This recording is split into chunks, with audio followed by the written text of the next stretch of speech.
Hey guys, it's Sign here, the Hobbies of Man. Once again, today we're doing another episode of the Sword and Sorcery Book Club. Today we're looking at the free comic book day Conan issue. This is The Scourge of the Serpent, book 0, I guess, out of 4. So this is the same as the Battle of the Blackstone. This starts the new story that's going to wrap up the end of year 2 of publication, right? So this is written by Jim Zub. The artist here is Ivan Gil. I don't know if he's Hispanic or not. I feel like he would be. I think he's from Spain, but I could be completely wrong. If it's not that, please correct me down below. But this is a pretty good issue. I actually enjoyed myself a lot. I don't necessarily think it was as bombastic as some of the other issues that we've had before, but there was something really amazing about the artwork here. And I think that João Canelo's coloring has also really elevated this a lot. So this cover here, I think, is a Roberto La Torre, but the colors here are kind of weird. I don't necessarily like the sunset colors that we have in the background here. I think it washes out the front, which I don't necessarily like that much, but there is kind of a mythic feel to it, so it's fine either way. But this focuses in on Numalia after we get an introduction with this map here, which is really nice. I like this. Then we have the Road to Kings and the Nemedian Chronicle here in the beginning, and then it opens up the story, right? So the Hyborian Age, we focus in on this unlikely place called Numalia, which is the second largest city in Numidia, and we follow a young Conan. This feels really similar to the setup for the Tower of the Elephant. You know, young Conan prowling, young Conan going up a mountain, or sorry, not a mountain, a tower, and sneaking into a home, right? And he finds himself a chest in this home, and as he works to open it, the noble and a few of his guards show up. They walk right in as Conan is trying to finagle the lock, to open. And quickly, Conan beats one of the guards. Then he knocks out the other one and grabs the noble quite quickly. He forces him to open the chest for him and realizes that it's empty. There is nothing within the chest because the noble has wasted all his money on stupid stuff. Then the two guards that were there, or the one that's still awake, realizes, hey, if you're poor, I'm not going to get paid. There's no point in me being here. He goes away. And so Conan is left with this noble, and the noble convinces Conan, pleads to Conan to allow him to live and to help him steal something else. Conan is interested in money. He wants to see something valuable, and this guy apparently says that he knows where he can find one. And so they decide to work together. And we don't really hear the conversation. We just see Conan climbing another tower. And this is a great transition here. We see Conan climbing a tower, and then on the next page, we see a similar tower with a different character that looks almost the same, although this is in the Therian Age. And I love that we're still working with this time-traveling aspect, right? And this time we focus in on Brule, who's climbing a spire. He's climbing a tower, and on his wrist, he's wearing something very interesting. It's a dragon-looking, spiraling, I would call it a gauntlet. It's not really a gauntlet. It's more of a harness on his arm. It's kind of like a greave, I guess, a bracelet, but it's quite big.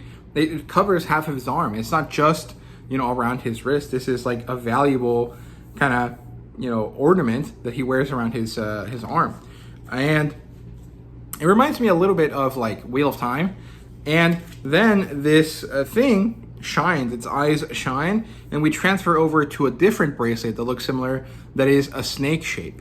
And this snake grows in intensity, it unleashes a green energy, and then we see a delicate hand, a woman's hand, with these really nice purple nails glow with that same green glow, right? That same intensity. And we transfer over to Boston, 1934, where we focus in on John Carawan and a woman who he seems to be putting a ring on. And I think that is the woman's hand that we saw. And then throughout time and space, an echo of the call of the serpent, of the slithering god, coalesces into the image of Thoth Amon sitting on this massive, giant throne to Set, right? And I am 100% sure that this is Thoth Amon, although it could be Set. I don't think so. It seems like in this case, Jim Zub is writing set to be a woman, or to be a female character, a snake, right? A female snake, kind of a Medusa type thing. And then we have Jeff Shank's amazing, writing here. We have Sword and Sorcery and Serpents. We get introduced to the age of, the age undreamed of. We learn about, all of these characters that Conan, interacts with through Robert E. Howard. We learn about Call of Atlantis, Solomon Kane, Dark Agnes, Conrad and Kirwan, and many, many others, and how they live in the Howardverse, which is mostly a callback to the Battle of the Blackstone stuff. And then he focuses in on this issue, introducing Conan's Scourge of the Serpent, the miniseries arriving later this year that will explore 3 tales of the Howardverse, tales intertwined with the serpentine coils of the ancient snake god Set and her high priest, the Stygian sorcerer Thaudaman. I always thought that Set was a male character in the stories, that Howard had written, but it's a god. It can be androgynous. It doesn't really have to be male or female, although there is a certain level of understanding that Set would be a male, because that's the character that we see in actual mythology, right? But I think it's interesting to see Conan fight against female characters, right? Where maybe it's not about his physical strength, but rather his mental acuity, right? Which I think is cool. And so we get introduced to Thaudaman in the first Conan story, where he uses the serpent ring of Set to summon a demonic creature from Stygia. Then in the God in the Bull, a young Conan plies his trade as a thief in the city of Numalia, which I think this is supposed to tie directly into, right? The end of this ties into the start of the God in the Bull, where he first hears of Thaudaman. And then in the Shadow Kingdom, where 10,000 years before the time of Conan, a Pictish warrior Brule in the Thurian age fights against the Serpent Men, right? And I think this is when we get introduced to Skullface, right? And finally, in the Haunter of the Ring, Kirwan encounters the Serpent Ring of Set in the 1930s, and we get introduced to the Cthulhu mythos through the story, and we move on. So I guess, last year I kind of came up with my own list of stories, and this one we can kind of read through these stories in the Road to the Scourge of the Serpent reading challenge, right? That I'll end up making up as we go. And then we have some really nice behind the scenes work here, character design, some behind the scenes work, and then a sneak preview of Alex Hurley's issue 25, right? So here's the backstory, the behind the scenes. Can you see it? Okay, good. And then issue 25 is going to be a special issue that's painted all in color by Alex Hurley.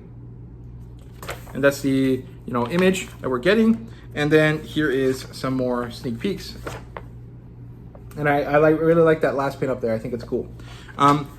So I was going to make a separate news video, but I don't think it's necessary, because there's really only one thing that I want to mention, and it's that later this month, I think the 21st, there is going to be a exclusive digital-only issue of Conan by Walter Simonson, I think, and it's available on Amazon. I don't think you can buy it anywhere else, but I'll put a picture up of it now so you guys can see. But I will read it. I will be out of town for the second half of May, so I won't be able to make a video about it, but I will try to get around to making a video about it in June.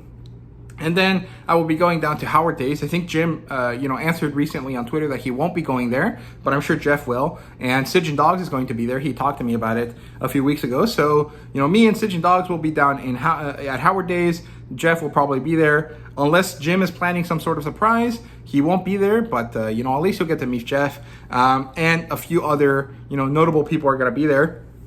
And I think it'll be really exciting. So, what did you guys think about this issue? What do you guys think about that, exclusive digital Walter Simonson issue that's going to come out on the 21st? And what do you guys think about Howard Days? Are you guys going to go? Let me know down in the comments. Thank you so much for watching, and see you guys later.